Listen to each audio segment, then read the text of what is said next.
Nice to go. Report.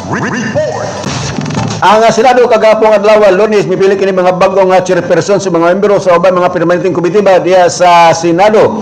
Atol sa sesyon na kagapong adlaw si Senate Minority Leader Alan Peter Cayetano midusok kini nga pagpili sa mga minority senators bilang pangulo o membro sa mga nasampit nga mga komitiba. Nahimong Vice Chairperson si Senador Mark Villar sa Committee on Agriculture, Food and Agrarian Reform. Samtang mga membro niini sila si Senador Dante Marcolita, Bongo, Padilla, Ligarda, De La Rosa, Villar o Amy Marcos.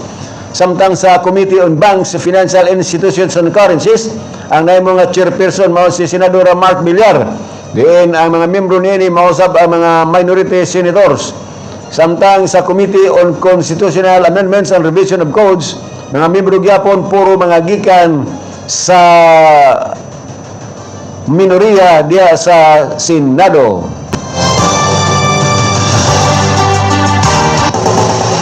Nice to go.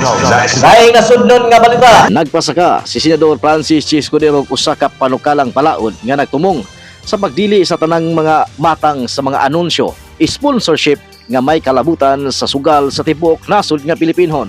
Matod pang Senador Escudero, pinagi sa Senate Bill number 2347 tumong sa maong lakang nga mapugnan ang sobra og dili responsableng pagpanugal ilabi na sa pagpanalipod sa mga minor de edad uban pang vulnerable sektor sa katilingban.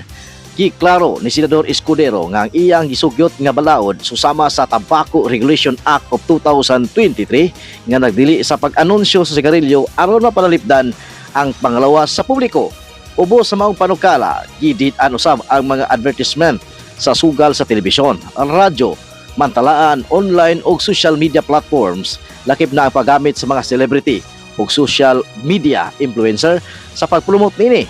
Naglatid usab sa panukala nga adunay mga pahimangno basin sa responsableng pagpanugal sa tanang gisugyot sa komunikasyon ngadto sa mga konsumidor aron mapahimangnuan nga ang publiko sa peligro nga pagkaadik sa sugal. Samtang gisuportahan usab ni Senador Escudero ang inisyatiba sa Ad Standard Council nga voluntaryo nga dagdili sa paggamit sa mga gambling emergency ug mga materyales nga may kalabutan sa sugal sa tanang media platforms. Bisan pa nga dako og kontribusyon sa industriya sa sugal sa kita sa gobyerno, trabaho ug turismo. Giingon si Senador Escudero nga kinahanglan gyapon nga timbangon kini patok sa kayuhan sa publiko ug posibleng epekto nini sa mental health, physical ug social nga kahimtang sa mga Pilipino. Naglatid usab sa panukala og usa ka tuig nga transition period aron mapahiangay ang mga gambling operators ug advertisers sa bag-ong regulasyon kung kini mahimong balaod.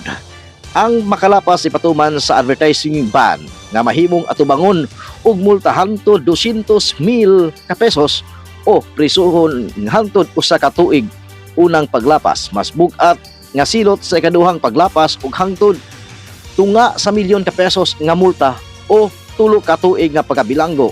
Sa ikatulong paglapas, lakip na ang pagkansila sa business permit o lisensya. Gimando usab sa maong panukala nga ang pagpatuman og information og education campaign aron mapalambo ang responsableng pagpanugal o makapahibalo ang publiko sa mga programa sa mental health o consumer protection. Nice to go. Report.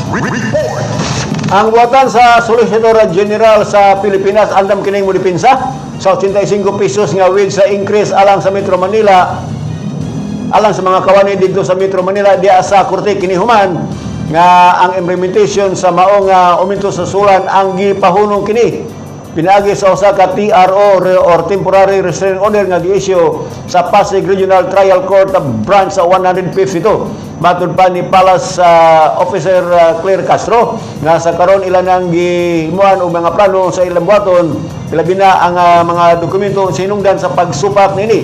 Matod pa ni Claire Castro samtang ilang gitahod ang desisyon sa korte apan ang arbitrasyon andam mo dipinsa sa maong order.